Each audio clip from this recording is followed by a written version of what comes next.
Fire does not only consume flesh, it devours names, legacies, and truth. In the winter of 1437, a queen once draped in velvet and crowned with gold sat alone in the shadows of a cold stone chamber.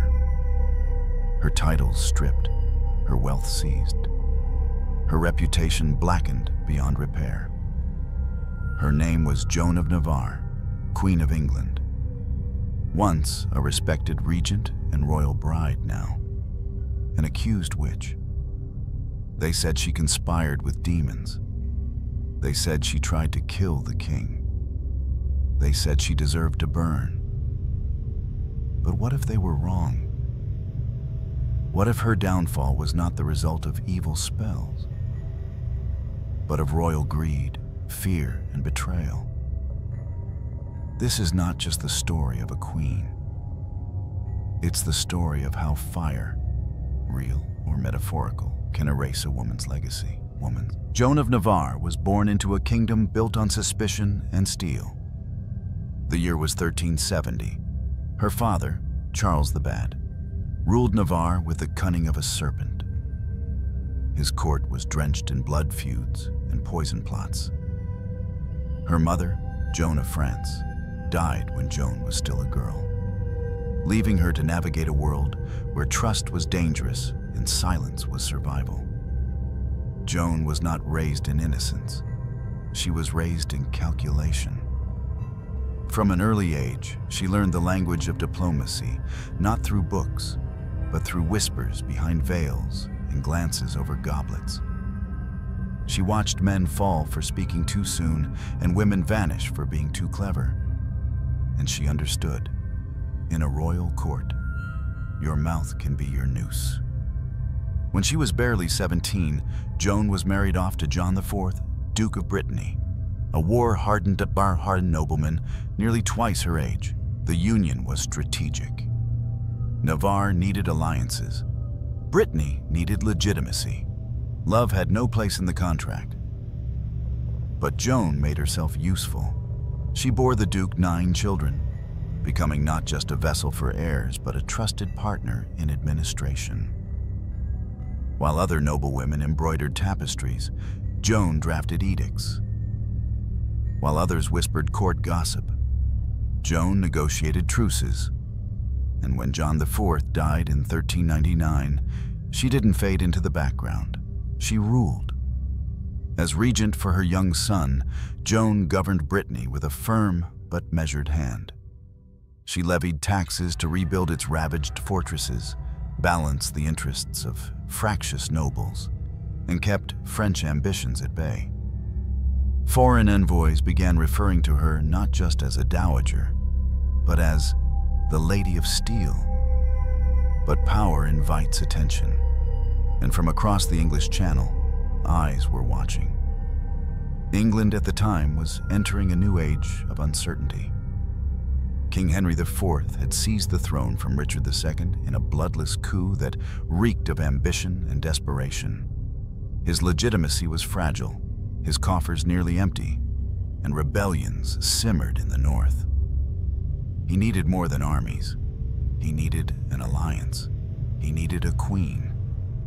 And Joan of Navarre, widowed but politically seasoned, wealthy in lands and dowries, and already proven as a regent, was the perfect match. But to many in England, she was a foreign widow with French blood. To others, she was a woman who wielded too much power for too long. To Henry, she was a solution. In 1402, after a swift negotiation, Joan agreed to marry King Henry IV. The marriage was not romantic. It was calculated. She agreed to leave Brittany under the regency of her son, promising to remain neutral in Franco-English conflicts. In return, Henry promised protection, wealth, and the crown of England. For Joan, this meant leaving behind her children, all of them. She crossed the sea not as a hopeful bride, but as a strategist. And England greeted her with suspicion cloaked in velvet. Her coronation at Westminster Abbey was grand, but cold. Noble women whispered about her accent. Clerics questioned her Catholic piety. The people stared, unsure whether to cheer or jeer. Joan wore a robe of crimson and ermine, but it felt like armor. As queen, she kept to herself, surrounding her private chambers with Bretons loyal to her. She brought her own confessor, her own cooks, and even her own astrologer, a detail that would later haunt her. Still, Joan tried to bridge her two identities.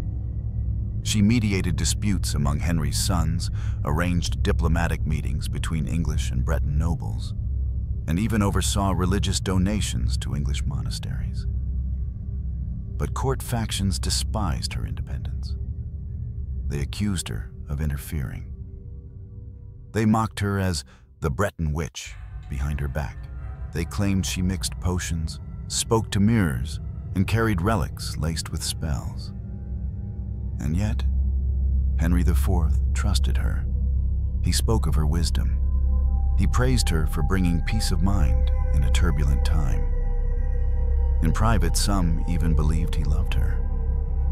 But then, he began to change. By 1413, King Henry was a sick man.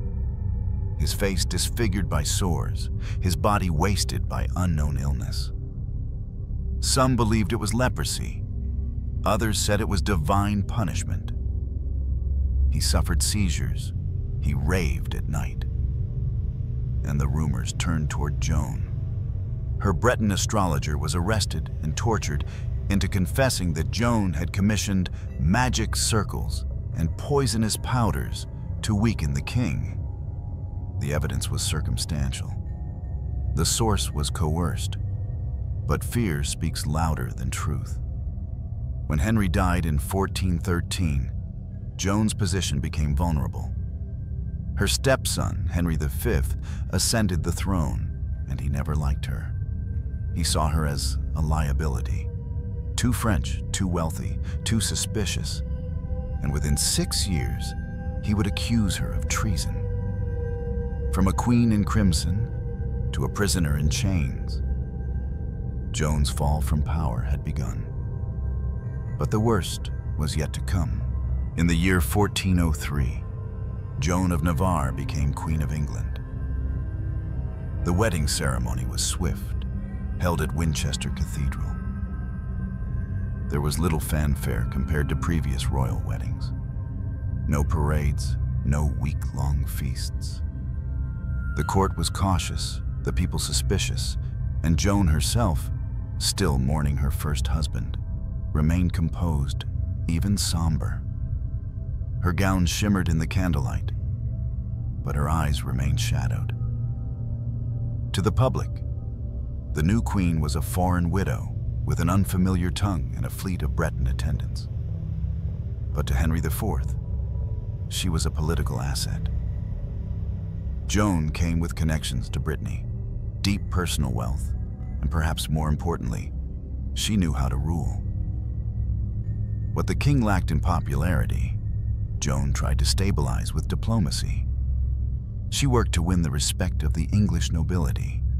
She hosted audiences, sponsored religious houses, and acted as mediator among the Plantagenet princes. Especially young Henry of Monmouth, her stepson and heir to the throne. Yet even as she tried to weave herself into the fabric of the English crown, the threads resisted. Some nobles whispered she had too much influence over Henry IV. They claimed she advised him in matters of war and taxes, that she consulted secret astrologers before court decisions, that she had hidden relics in her chambers to shield herself from divine judgment. One courtier wrote, "The queen speaks little, but her gaze unsettles the marrow." Behind closed doors, Henry and Joan shared a complex relationship. Henry was a hardened man, scarred by years of rebellion, guilt over his usurpation of Richard II, and growing illness. His body began to betray him only a year after the wedding. He suffered from agonizing skin eruptions, likely a form of pustular psoriasis or leprosy by modern standards. His flesh cracked, peeled, and bled. He endured fainting fits, crippling migraines, and paranoia. During these moments, he confided in Joan. She cared for him not like a lover, but like a regent might care for a failing kingdom. And perhaps that was the problem. She was not a soft consort. She did not soothe with flattery. She counseled, corrected, and sometimes contradicted. And in a court hungry for female submission, this made her dangerous.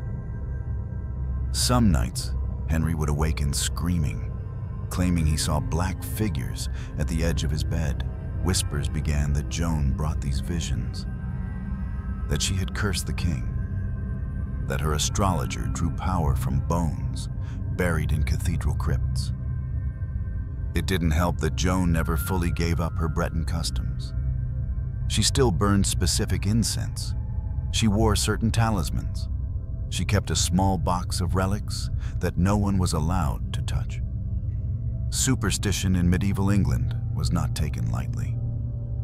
To the clergy, the line between devotion and sorcery was dangerously thin.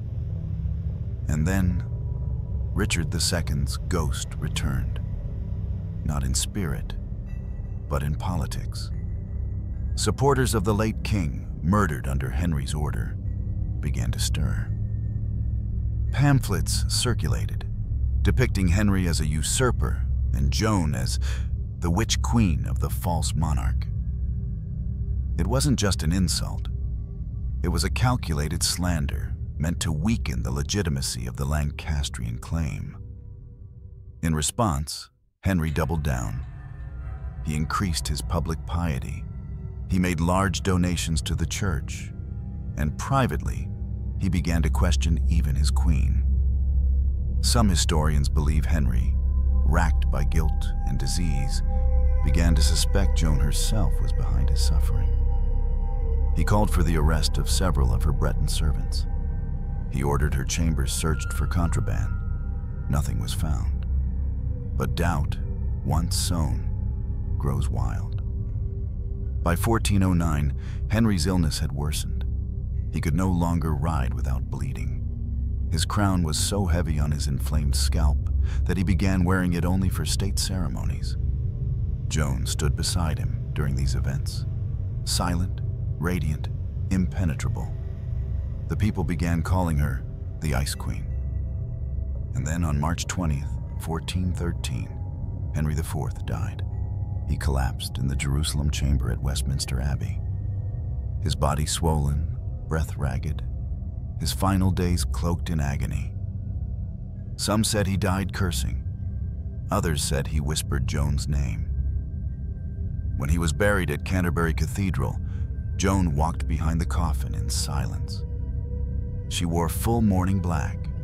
No tears were seen, no words recorded. Her time as queen consort was over.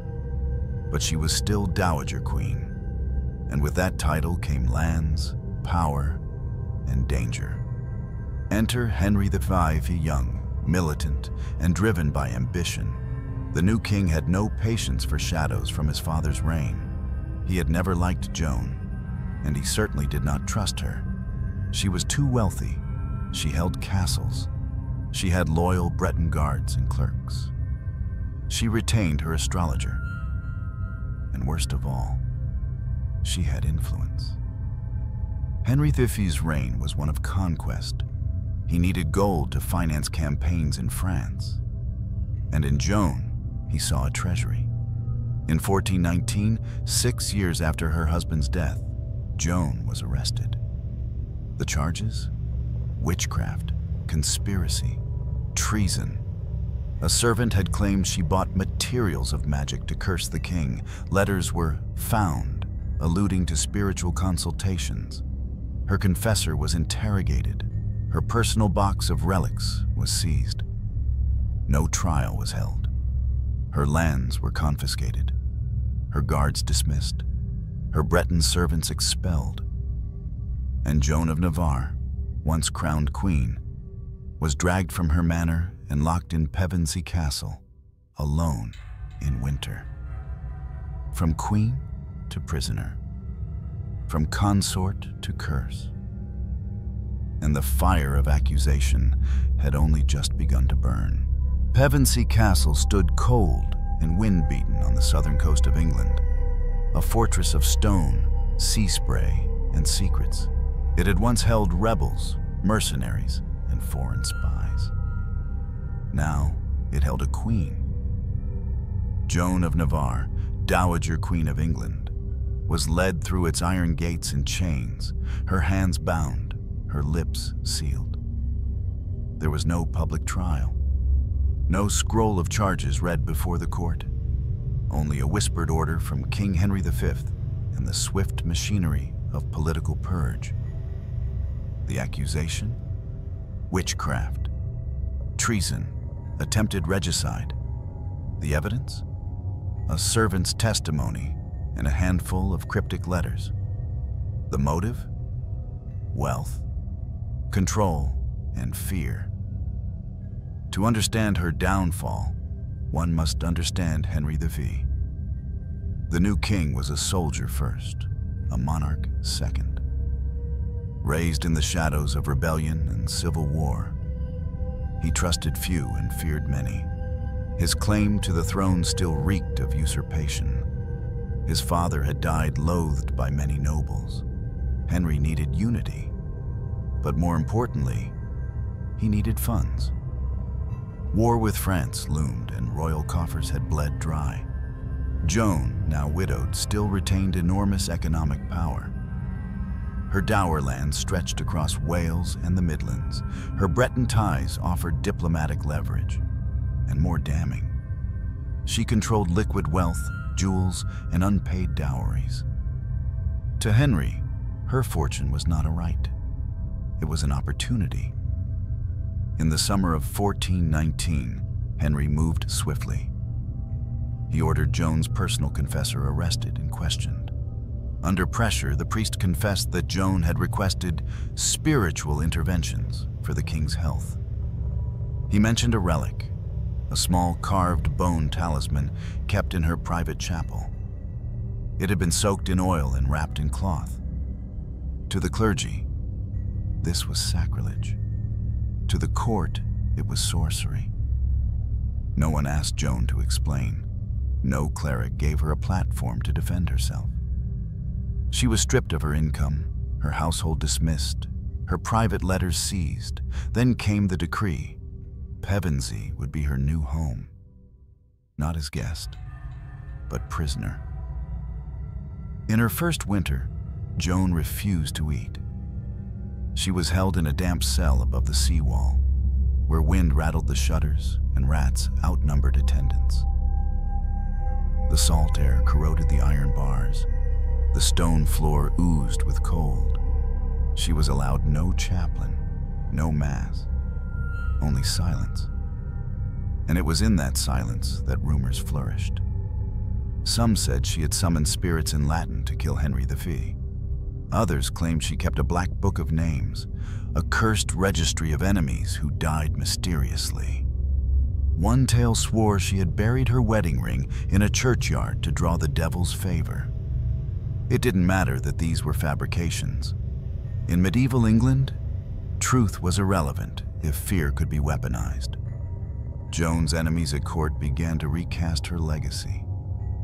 Chroniclers wrote of her unnatural ambition, of her foreign cunning, of her unnerving eyes that never wept. Paintings depicted her veiled in dark fabric, surrounded by alchemical instruments, whispering to shadows. The irony. Joan had once been deeply religious. She had donated vast sums to abbeys, built chapels in Brittany, and supported Dominican friars. But now, her piety was rewritten as paganism. Even those who had once served her began to question what they had seen. Did she not always burn herbs at dusk? Did she not speak of stars and seasons? Was her silence guilt? 3 years passed, Joan's health declined. Her letters, when aloud, grew frantic. One to her stepson, Humphrey, read, "I ask not for freedom, only to pray. Let me kneel before the host, lest I die in sin." But no answer came, and slowly her faith began to crack. She stopped requesting Mass. She tore the crucifix from her chamber wall and wrapped it in cloth. Some say she buried it in the cell floor. Others say she flung it into the sea. By 1421, Joan was no longer the Queen of England. She was the ghost of a fallen dynasty, a woman erased by decree, rotting in royal disgrace. And yet, she never confessed. Not to treason, not to sorcery, not to a single crime. She simply endured. But outside the castle, England was changing. Henry V's war with France surged. Victories like Agincourt gave him glory, but cost gold. And the English nobility began whispering, "Is this how we treat the widow of our king? Is this justice or vengeance?" The Archbishop of Canterbury privately urged mercy. The Duke of Gloucester began lobbying for Joan's release. Even foreign courts sent inquiries, asking why the Queen of England had vanished.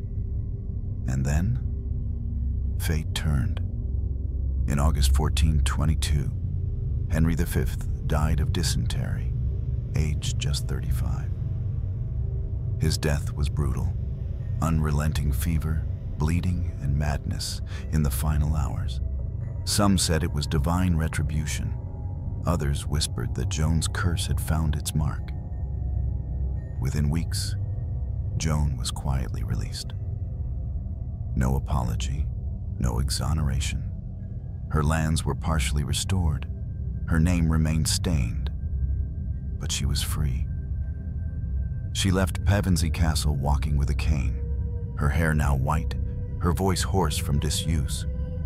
She returned not to court, but to a manor house in Nottingham, far from London's eyes.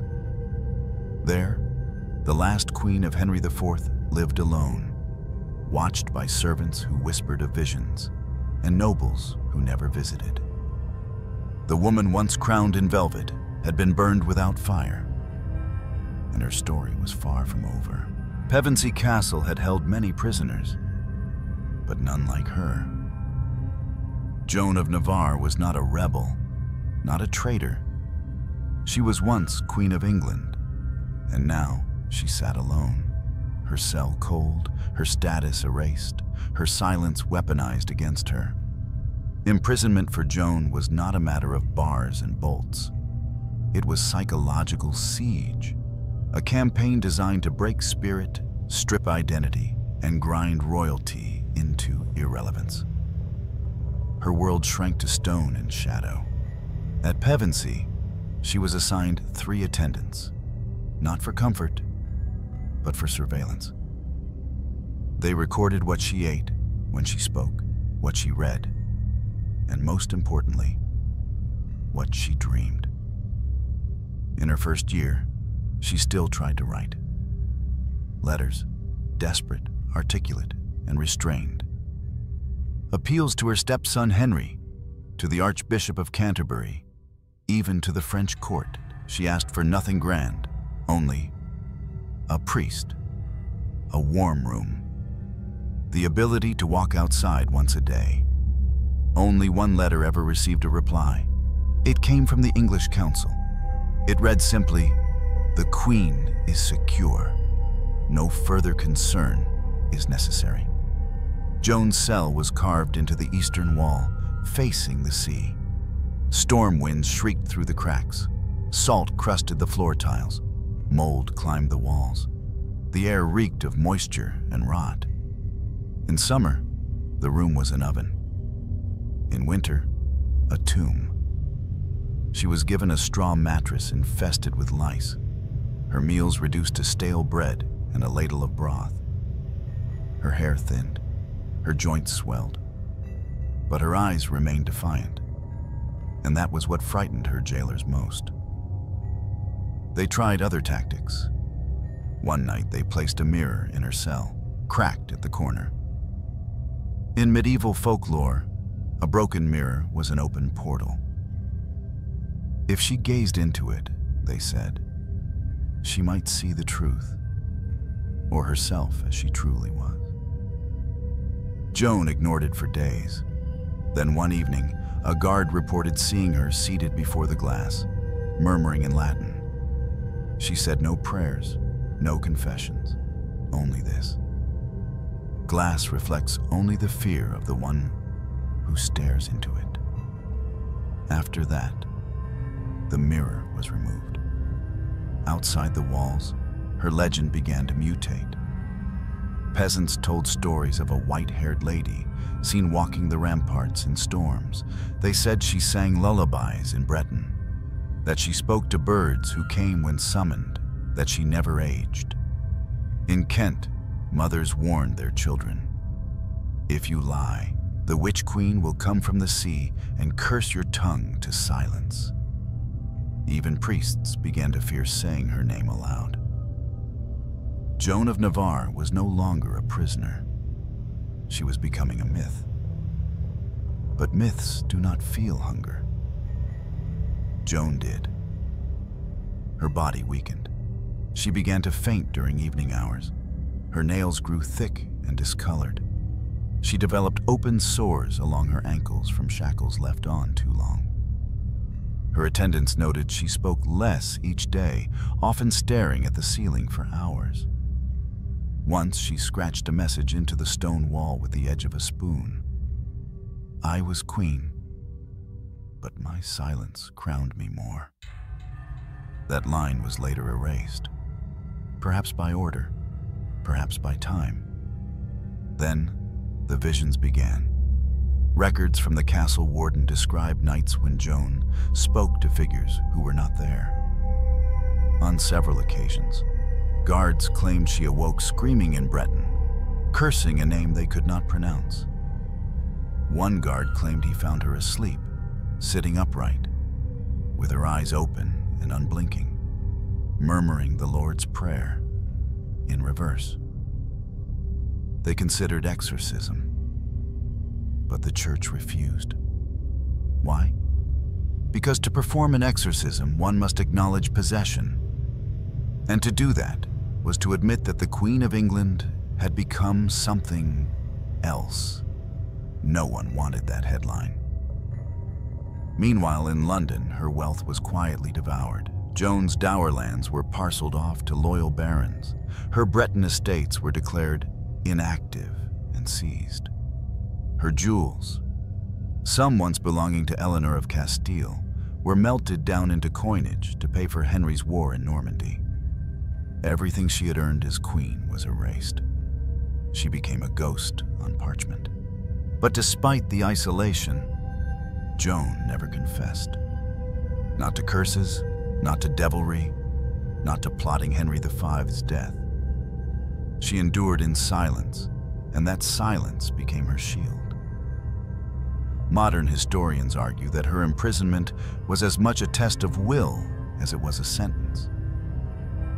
Henry V expected her to beg, to break, to kneel. But Joan never did. And perhaps that is why her story still haunts the stone corridors of England's history. She was not burned at the stake. She was not flayed or quartered. But she was reduced, stripped of language, legacy, and light. And in that reduction, she became something that frightened men more than any witch ever could. A woman who refused to disappear. To understand why Joan of Navarre was imprisoned without trial, accused of witchcraft, and left to rot in isolation, one must strip away the superstitions, the folklore, the shadow plays of mirrors and murmured curses. What remains beneath is politics, raw, ruthless, and calculated. And in the court of Henry V, politics was war by other means. By the year 1419, Henry V was at the peak of his military power. Following the stunning victory at Agincourt, he had captured swaths of French territory, crushed internal dissent, and elevated England's prestige across Europe. But war, even glorious, bleeds gold. Campaigns had emptied the treasury. Loans weighed on the crown like a millstone. New taxes risked rebellion. The solution? Find the wealth already inside England and reclaim it. Joan, as Dowager Queen, was the richest widow in the realm. Her lands in Wales, her control of border castles, her access to Breton revenues, and her royal pension made her fortune second only to the monarch himself. To Henry's council, that wasn't her fortune. It was misallocated royal capital. But they couldn't simply take it. She was a queen. She had no scandal, no rebellion, no enemy marriage. So they manufactured a pretext. Enter the witchcraft accusation. In medieval England, magic was a political crime as much as a spiritual one. Unlike heresy, which threatened the church, witchcraft threatened the king. If someone could bend nature or fate, they could subvert the divine right of monarchs. Accusations of sorcery were particularly effective against women of power. They needed no proof, just fear. Joan was the perfect target. She was a foreigner. She was rich. She was aging, but still sharp. And worst of all, she had influence without submission. Henry's ministers moved quickly. They began with the arrest of her confessor, who under coercion admitted Joan had requested divine intercession through talismans and relics. He also mentioned her astrologer, a man named Brother Bernard, who had drawn planetary charts regarding the king's health. The statements were vague, riddled with theological jargon, but they were enough. The council declared Joan a threat to the stability of the crown. No parliament vote, no ecclesiastical trial, just a decree from the royal hand. The seizure of her property was immediate. Her dower estates were transferred to loyal nobles, many of whom had helped finance Henry's French campaigns. Her personal jewels, including pieces gifted by Henry IV, were catalogued and sold. Her servants, most of them Breton, were dismissed or arrested. Some disappeared. It was a clean sweep, a royal exorcism, not of demons, but of financial inconvenience. And all of it was done legally. Because in the eyes of the crown, once accused of treasonous magic, Joan ceased to be a person. She was now a threat. And threats are not tried. They are neutralized. But not everyone in court agreed. A handful of Henry's advisors, including his brother Humphrey, Duke of Gloucester, voiced concern. They feared the appearance of injustice, especially to a former queen. Even the Archbishop of Canterbury warned against punishing someone without proof. Henry didn't care. He saw Joan not as a woman, nor as family, but as a precedent. If he could strip her of power with impunity, no noble was safe. It was a message, cloaked in ritual. No title protects you, no bloodline shields you, no silence spares you. And so Joan remained in prison, not because of evidence, but because her existence proved a threat to male authority. Meanwhile, Henry V fed the myth. He allowed leaks to reach the public. Stories of Joan speaking to ravens, Joan causing the king's nosebleeds, Joan walking barefoot under the moon. Ballads were written, picturing her as a black-veiled widow mixing herbs by candlelight. She was no longer queen. She was a parable. And yet, Henry never executed her. Why? Because he didn't need to. Execution would spark scrutiny. A trial might expose the political theater. But imprisonment? That was clean, silent, endless. Let her rot in a castle. Let her hair whiten. Let her fade from public memory. Let the idea of her, the cursed widow, the power-hungry sorceress, survive longer than the woman herself. It worked. For a while. But by 1422, murmurs of injustice began to resurface. Foreign ambassadors questioned Joan's fate. Letters from the French court requested updates. Even English nobles, some of whom had benefited from her downfall, grew uneasy. They had taken her wealth. They had slandered her name. But she had never confessed. And Joan's silence had become too loud to ignore. Then, Henry died.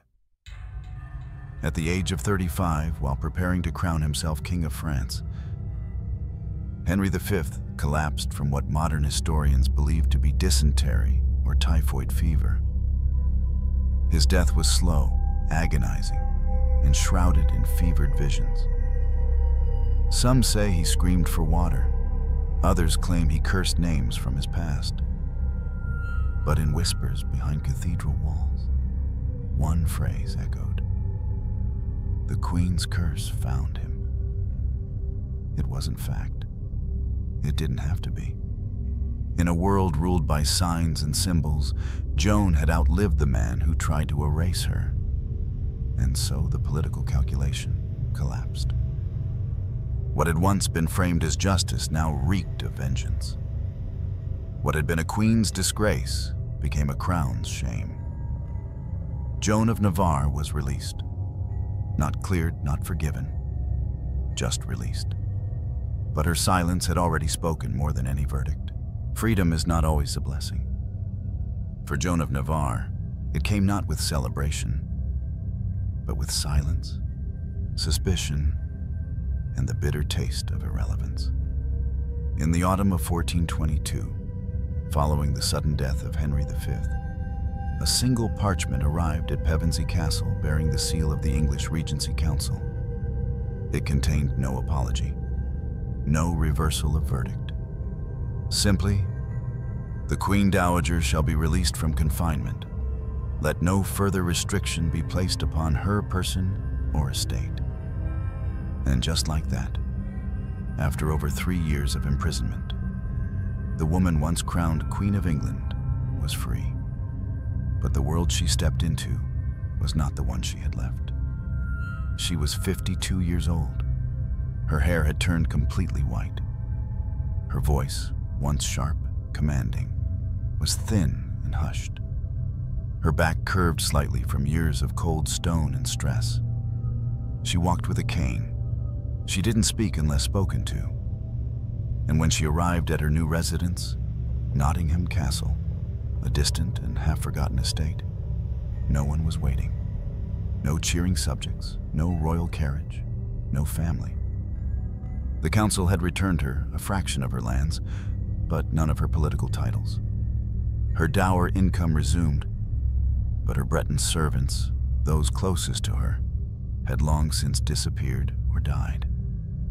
Joan's personal chapel was locked, her correspondence heavily monitored, and her name, once carved on charters beside kings, was now omitted entirely. She lived under the same roof as the royal household, but never invited to court again. There were whispers. Even after release, some claimed her powers had merely gone dormant. That the reason Henry V died so young was because he dared touch a crowned witch. That Joan had cast her final spell from the cliffs of Pevensey, using the sea wind as a messenger to the devil. Peasants left strange offerings near her estate gates. Rosemary for protection, dead birds as warnings. Children threw rocks at the castle walls and ran. To them, she wasn't a woman. She was a story. A living ghost wearing silk gloves and an unblinking stare. But the most haunting silence came from her own bloodline. Her children, those she had left in Brittany to marry Henry IV, never visited. One son had died. Another was locked in his own battles for land. The others had long accepted their mother as a political cost. Joan wrote to them, briefly. Once she signed a letter simply, "From the widow who gave you kingdoms and received shadows in return." There was no reply. So she turned inward. She walked the halls of Nottingham like a specter, tracing her fingers along the stone walls, whispering prayers only she could understand. She spent long hours in the library, rereading texts on mysticism, not to practice, but perhaps to understand what the world thought she had been. She burned her own journals one night during a storm. One servant later recalled finding her by the hearth, staring at the flames, murmuring, "If the fire burned me, they would remember me more." In public, she resumed appearances, but they were ceremonial ghosts of her former self.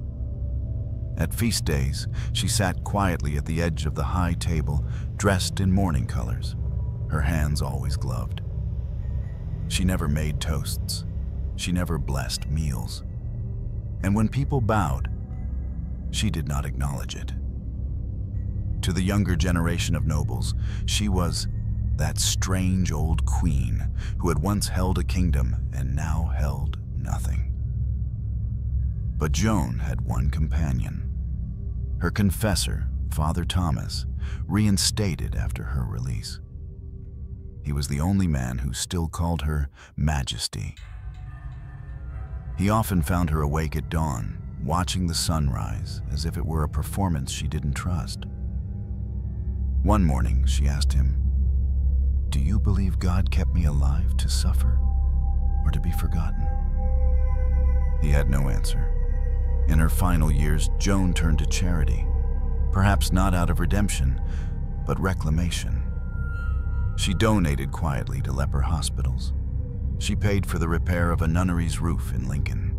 She sent coin to 2 prisoners who claimed to be victims of false sorcery charges. When asked why, she replied, "Because the innocent do not always scream, and the guilty are not always punished." Joan of Navarre died on July 10th, 1437. No trumpets, no royal mourning period. Her burial at Canterbury Cathedral, beside Henry IV, was conducted quietly with minimal ceremony. The chroniclers of the time barely mentioned her passing. The once mighty Queen of England had become a footnote, a faded name under layers of accusation, fear, and silence. But history is not kind to silence, and with time, Joan's myth overtook her memory. To some, she remained the first and only Queen of England ever accused of witchcraft. To others, she became a martyr of power, a woman punished not for her deeds, but for her refusal to kneel. And in the dark corners of Nottingham Castle, they say her footsteps can still be heard on rainy nights. Not the sound of a witch, not the echo of a queen, but the slow, deliberate pace of a woman walking free, long after the world had caged her name. July 10th, 1437. No royal trumpets, no mass in Westminster, no procession through the streets. Joan of Navarre, once Queen of England, died quietly in Nottingham Castle at the age of 67. Her passing went largely unnoticed by the kingdom she once tried to serve. No proclamations were read, no mourning clothes were ordered for the court. Her name was not spoken in Parliament. And that silence was the final verdict. She had lived 15 years in quiet exile after her release from prison. 15 years of cold corridors, half-filled letters, faded portraits, and firelight prayers. By the end, Joan's body had become a map of survival. Her hands were gnarled with arthritis. Her vision was clouded with cataracts. She walked only with the help of 2 canes, one of wood, the other iron. Her voice had grown so soft that servants sometimes leaned close just to hear a whisper. Yet she never asked for pity. When one maid brought her extra blankets during a bitter winter, Joan simply said, "The cold has already made a home in me." In her final week, Joan fell ill with what the castle physician called a wasting fever, likely pneumonia or congestive heart failure. She refused extended treatment. Instead, she asked only to be left alone in her chamber, with a crucifix, a candle, and a single psalter bound in crimson leather. Father Thomas, her confessor, noted in his journal, "She spoke little, but her eyes, they burned. She looked not at heaven, but through it, as if asking what was beyond even God's forgiveness." She died in her sleep sometime before dawn. Her body was prepared with care, but without ceremony. She was dressed in black velvet, her hair brushed and braided into a silver crown of age. Her fingers were interlaced over her chest, holding the same rosary she had once clutched during imprisonment. But there were no state officials present, no royal guards, no surviving children. Only her chaplain, her chambermaid, and 2 aging servants who had refused to abandon her, even when all others did. She was buried in Canterbury Cathedral, next to her husband, Henry IV. The irony hung heavy. She had been accused of trying to kill him through sorcery. She had been stripped of her lands, her dignity, her name, and now she lay beside him beneath the same stone canopy. 2 monarchs, one entombed in power, the other entombed in suspicion. Her tomb was modest, no great effigy, no royal inscriptions, just a name: Joanna, Queen of England. History, it seemed, had chosen minimalism over memory, but the shadows do not forget so easily. Within months of her death, strange tales began to circulate among the clergy of Canterbury. One monk claimed to hear whispers near her tomb at night, soft, rhythmic, in a language he could not identify. Another swore he saw her statue weep during evening prayers. Others refused to walk past her tomb alone. It didn't take long for rumors to return. That her death had released her spirit, that her imprisonment had turned her holy or damned, that her soul still lingered because she had never been given justice. For centuries, Joan's memory was entangled in contradiction. Chronicles described her as ambitious, cold, and foreign. They accused her of dabbling in charms, employing astrologers, and using unnatural methods to secure influence.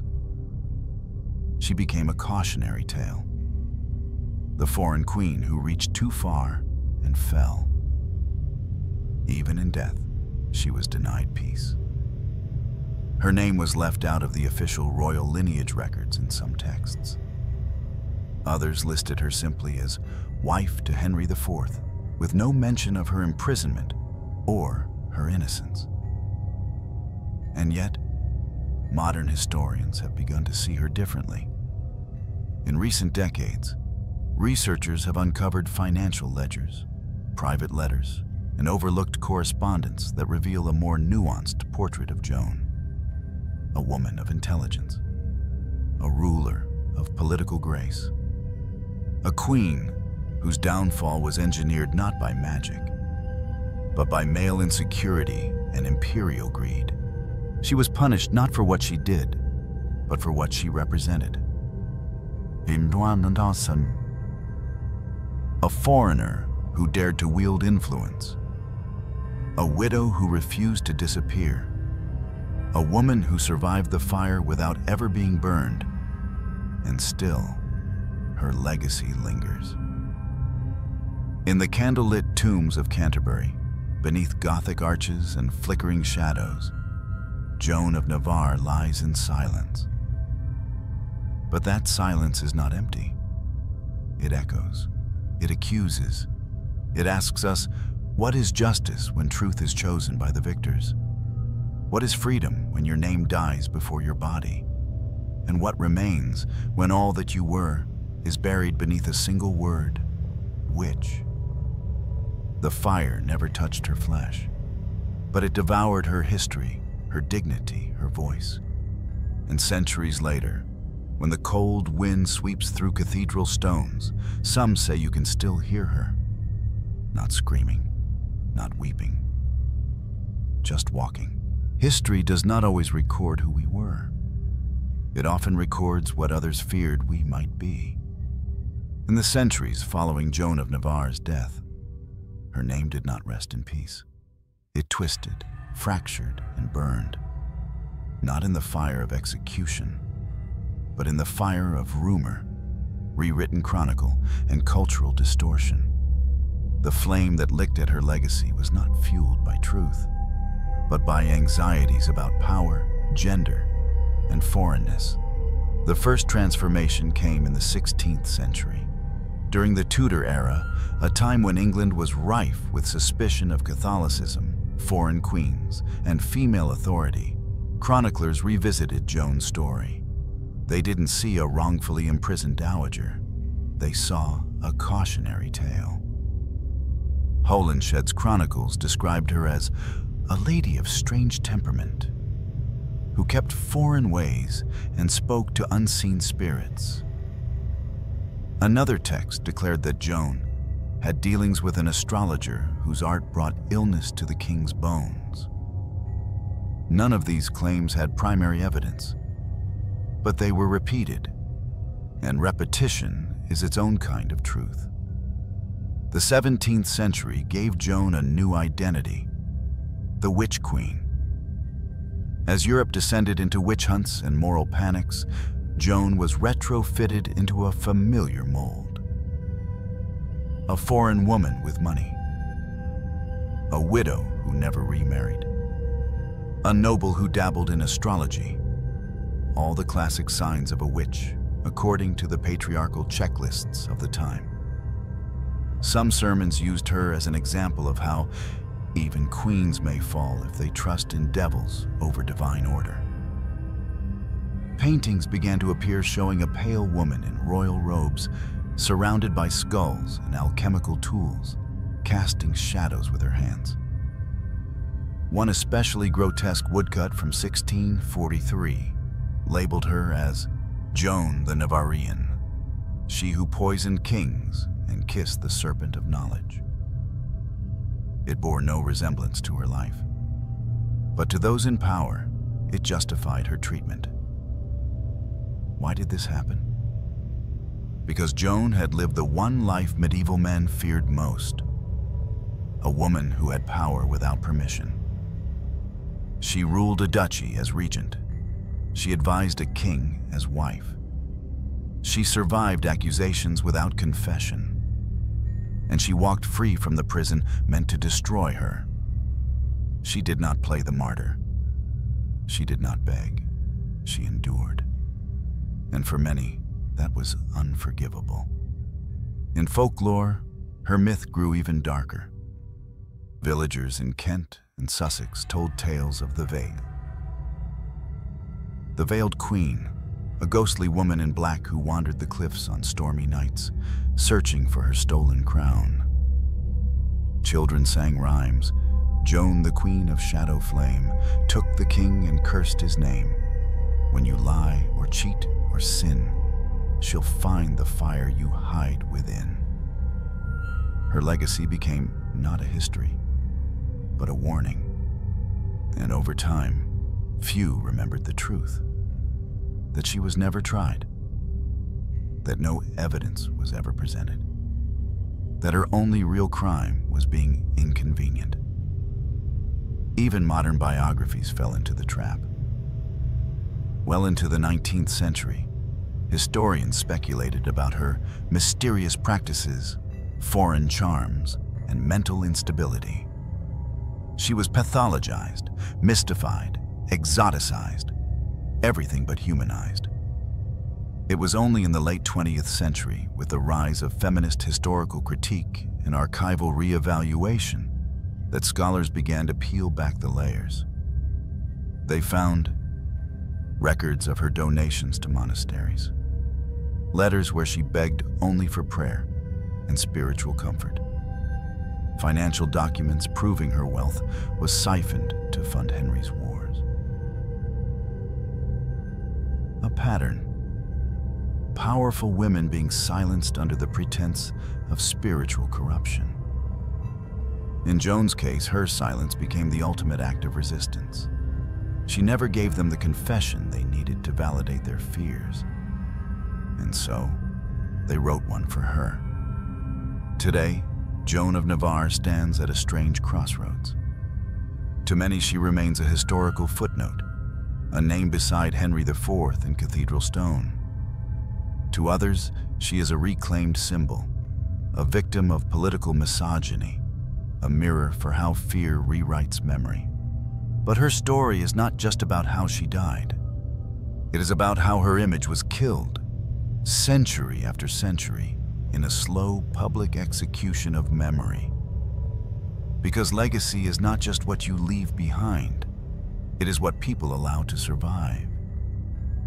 One historian once wrote, "They did not burn her body, they burned her story, over and over, until only ash remained, and then they told the world it had always been black." But in recent years, Joan's flame has begun to flicker again, not in destruction, but in illumination. Her image has been restored in modern biographies. Her voice, long silenced, is now heard through new readings of archival letters. Her innocence, though never officially proclaimed, has become widely accepted among scholars. And perhaps most powerful of all, she has become a symbol not of witchcraft, but of survival through history's darkest crucible. Silence against the storm. You can still visit her tomb in Canterbury. The inscription is simple. The stone is unadorned. But if you lean close, if you listen through the centuries of dust and distortion, you might still hear her name, spoken not as a curse, but as a question. What is lost when fire rewrites the truth? She was never burned. No flames kissed her flesh. No smoke curled around a screaming crown. No crowd cheered her end. And yet, Joan of Navarre died in fire. Not the fire of wood and oil, but the fire of erasure, of rumor, of political utility, of silence so complete it screams through centuries. Because history does not need ashes to destroy a woman, it only needs a pen. What does Joan's end symbolize? To the monarchy, she was a test of boundaries. How far could a crown go in punishing its own blood? To the church, she was a tool, proof that even queens must bow to sacred power or be made into demons. To the people, she was a myth, a walking curse, a whispered warning, a ghost veiled in mourning black. But to history, to truth, she is a mirror. A mirror held up to every woman who has ever been. Powerful without permission, intelligent without apology, resilient without recognition. Joan of Navarre stood in rooms of kings and did not lower her eyes. She ruled Brittany not as a placeholder, but as a sovereign in her own right. She crossed a foreign sea to wed a man not for love, but for strategy. She gave up her children. She gave up her country. And still, she was called dangerous, because in a world ruled by men, a woman who chooses silence over submission becomes the loudest voice of all. Her story reflects a recurring historical pattern. Powerful women are not always crushed.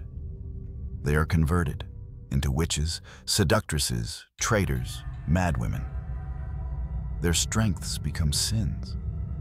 Their intelligence becomes manipulation. Their solitude becomes sorcery. Joan did not conspire. She did not curse. She did not betray. She simply endured. And for that, they wrote her as a villain. Because history, for so long, belonged to the victors, and the victors feared her. But symbols cannot be buried forever. Today, Joan of Navarre represents something deeper than injustice. She is a skeleton key to the vault of gender, politics, and fear in the medieval world and the modern one. She shows us that legal systems bend to the desires of kings, that accusations need no evidence, only timing, that the silence of a woman can rattle louder than screams, that survival is sometimes the most revolutionary act of all. What did her end mean? It meant that even queens could vanish without trial, that the crown could turn on its own, that guilt could be constructed and innocence dismissed, that fire, metaphorical, political, cultural, could consume without leaving a single scar and still leave a woman in ruins. And yet, Joan outlived her captor. She outlasted the rumors. She walked free, and she died, not in chains, but in bed, in velvet, in silence, under her own roof. No pyre, no confession, no surrender. In that final act, she won something most witches never did. Time. Time to be remembered. Time to be rediscovered. Time for truth to claw its way out from beneath layers of ash. Today, when we speak her name, Joan of Navarre, we are not merely recalling a queen. We are resurrecting a warning that power is not always visible, that fire wears many forms, that women who refuse to vanish become legends, whether history likes it or not. So if you visit her tomb in Canterbury, stand still, look past the stone, listen not for cries, but for footsteps. Because some women were never meant to burn, they were meant to haunt. Joan's story is not just a tale from the distant past. It is a mirror, reflecting how fear, gender, and power intertwine throughout history. We learn that truth is fragile when politics is at play, that being powerful and female in a patriarchal world often invites suspicion, not celebration, that silence when chosen with dignity can be louder than any plea, and that legacies can be stolen, rewritten, or burned, not with fire, but with ink and intention. But most of all, we learn that survival is not always heroic in appearance. Sometimes it is simply refusing to collapse when the world wants you erased. To me, Joan of Navarre's story is haunting not because of what was done to her, but because of how easily it was done. No trial, no outcry, no one stopped it. Her life, her dignity, her truth were all taken under the quiet justification of what if. And that's what lingers. Joan teaches us that history is not made by facts alone, but by who has the power to speak and who is forced into silence. She was not a witch. She was not a traitor. She was a woman who endured the fire without flames. And that, perhaps, makes her more powerful than any king who tried to destroy her.